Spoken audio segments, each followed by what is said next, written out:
NEET academy நடத்தக்கூடிய தேர்வுகளில் 550 மார்க்குக்கு மேலே தொடர்ந்து எடுத்துட்டு வராரு. அந்த டெஸ்ட்லாம் நல்லா படிச்சுக்கிட்டு இருந்த மாணவன் நீட்டுக்கு அப்ளை பண்ணும் பொழுது அவன் ஹாஸ்டல்ல இங்கேயே வந்து நீட் அகாடமியிலேயே தங்கி படிக்கிறான். இங்க தங்கி படிக்கக்கூடிய மாணவர்களுக்கெல்லாம் வந்து அந்த அகாடமியே வந்து அப்ளிகேஷன் வந்து போடுறாங்க.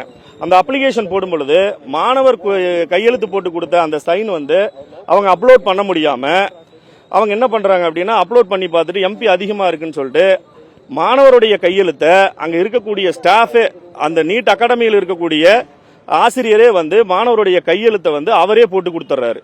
அவரே போட்டு அப்லோட் பண்ணிடுறாரு. இது திரும்ப எக்ஸாம் ஹாலுக்கு போன பையன் அங்க வந்து எக்ஸாம் ஹாலில் வருகை பதிவேட்டில் வந்து அவன் கையெழுத்து போடும் பொழுது வருகை பதிவேட்டில் இவன் கையெழுத்துக்கும் அவர் ஏற்கனவே போட்டு கொடுத்த ஹால் டிக்கெட் அந்த ஆசிரியர் போட்ட கையெழுத்தும் வேறுபட்டதனால அந்த பையனை வந்து அங்கேயே எக்ஸாம் ஹால்லேயே நிறுத்தி 1 மணி நேரத்துக்கு மேல அந்த அதிகாரிகள் வந்து அந்த பையனை வந்து கொஸ்டின் பண்ணியிருக்காங்க. நீ போர்ஜரி பண்ண வந்தியா, வேறவங்களுக்காக எழுத வந்தியா, எதற்காக நீ வந்து கையெழுத்து மாறுது அப்படின்னு சொல்லி அவனை வந்து கேட்டிருக்காங்க. இப்படி கேட்டதில் அவன் ரொம்ப உன்னை அரெஸ்ட் பண்ண போறோம், போலீஸ்ல ஒப்படைக்க போறோம் அப்படின்லாம் கேட்டதில் பையன் ரொம்ப பதட்டமாகி அவன் அழுக ஆரம்பிச்சிருக்கான்.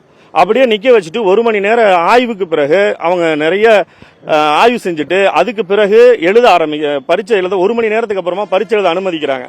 1 மணி நேரத்துக்கு பிறகு பரீட்சை எழுத அனுமதித்த பிறகும் இடையிடையே வந்து அவனை நிறைய டைம் வந்து அதிகாரிகள் வந்து ஆய்வு செஞ்சுக்கிட்டே இருந்திருக்கிறாங்க. அதனால அந்த தேர்வை வந்து அவனால முழுவதும் எழுதவே முடியல. ஒரு 40-45 கொஸ்டின் தான் அவன் எழுதினதா நம்ம கிட்ட வந்து சொல்றான். நான் எனக்கு எத்தனை கொஸ்டின் எழுதுனே எனக்கு தெரியல, நான் ரொம்ப பதட்டமா இருந்தது அப்படின்னு சொல்லிட்டு ஒரு 1 வீக்கா வந்து வீட்டில் வந்து தூங்காம சாப்பிடாம ரொம்ப கஷ்டத்துல இருந்தது. அப்புறம் இவங்க பேரண்ட் வந்து என்ன இப்படி இருக்க, என்ன விஷயம் அப்படின்னு கேட்டதுக்கு அப்புறம் தான் இது மாதிரி சார் வந்து கையெழுத்து போட்டாரு, அந்த கையெழுத்து போட்டதுனால என்னால் எக்ஸாமை சரியா பண்ண முடியல, அதனால என்னோட லைஃபே வேஸ்ட் ஆயிருச்சு. ஏன்னா 4 வருஷமா நீட்டுக்கு அவன் வந்து ட்ரைனிங் போயிட்டு படிச்சுட்டு இருக்கிறான். இந்த வருஷம் நிச்சயமா அவன் அடிச்சிருக்க வேண்டியது. அதற்கான எவிடன்ஸ்லாம் பேப்பர் கொடுங்க. அந்த எல்லாமே வந்து அவன் நல்ல இந்த வருஷம் வந்து 550-600 மார்க் எடுக்க வேண்டிய பையன். ஆமா, டெஸ்ட்ல அங்க வைக்கக்கூடிய எல்லா டெஸ்ட்லயும் பாத்தீங்கன்னா 600 மார்க் 550 மார்க் எடுத்திருக்கிறாரு. இது சம்பந்தமா நீட் அகாடமியில எப்படி வந்து ஒரு மாணவருடைய கையெழுத்தை நீங்க போட்டு எப்படி நீங்க என்டிஏ நடத்தக்கூடிய ஒரு எக்ஸாமுக்கு அப்ளை பண்ணலாம் நம்ம கேட்ட போனதுக்கு அவங்க வந்து பொறுப்பற்ற பதில். அந்த நீட் அகாடமி நடத்துற ஓனர் வந்து இத்தனைக்கும் ஒரு அரசு நம்ம மல்லூர் மாடல் ஸ்கூல் ஹெச்எம், அவர் பேரு நடராஜன்.